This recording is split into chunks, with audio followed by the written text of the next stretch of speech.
समुद्रस्य हिमाद्रश्चैव दक्षिणं वर्षं तद् भारतं नाम भारतीयत्र सन्तति।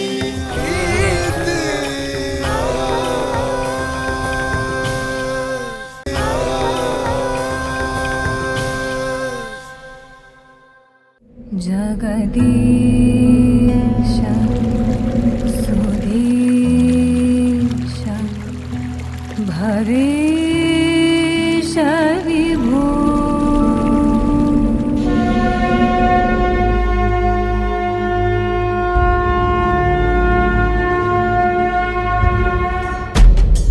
विचार, दर्शन और परंपरा का उदात्त रूप भारतीय संस्कृति, जहां हजारों लाखों वर्षों से लोगों के जीवन को संवारती रही है, वो भूखंड भारत का भूगोल है।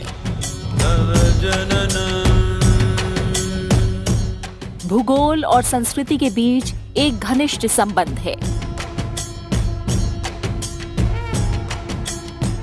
संसार का मानचित्र देखें तो भारत का भूगोल अन्य देशों से काफी अलग और अनोखा है। भारतम महाभारतम। प्रकृति ने शुरू से ही इसकी सीमाओं को अगाध जल राशि वाले समुद्र और वृहद पर्वतीय श्रृंखलाओं से भरपूर बनाया है।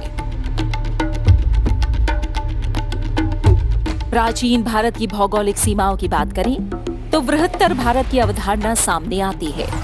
बृहत्तर भारत का विस्तार पूरब में प्राग ज्योतिष यानी असम से लेकर पश्चिम में ईरान तक और दक्षिण में कन्याकुमारी से लेकर उत्तर में तुर्किस्तान तक माना जाता है।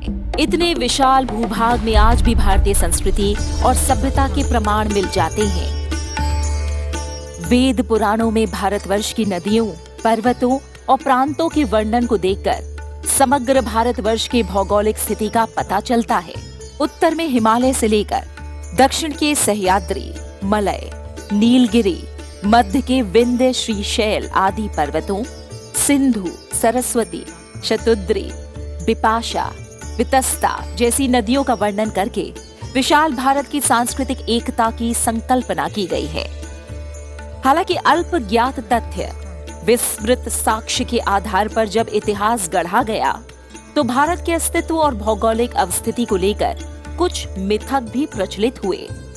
साल दर साल इन मिथकों को पश्चिमी इतिहासकारों ने अपने आधे अधूरे ज्ञान से बल प्रदान करके सत्य में परिवर्तित कर दिया। लेकिन उन क्षेत्रों, उन संस्कृतियों का क्या जिसकी बात वेद और पुराण करते हैं। वेदों में 7 नदियों की भूमि यानी सप्त सिंधु नामक क्षेत्र का उल्लेख है, जिसे ऋग्वेद का हृदय स्थल कहा गया है। वैसे तो लिखित रूप में ऐसे कोई विशेष जानकारी नहीं है कि कौन सी 7 नदियां इस क्षेत्र में बहती थीं, लेकिन कई मंत्रों में सरस्वती को 7 नदियों में से एक पवित्र नदी माना गया है। 7 नदियों में सरस्वती, सिंधु और 5 नदियों को शामिल किया गया।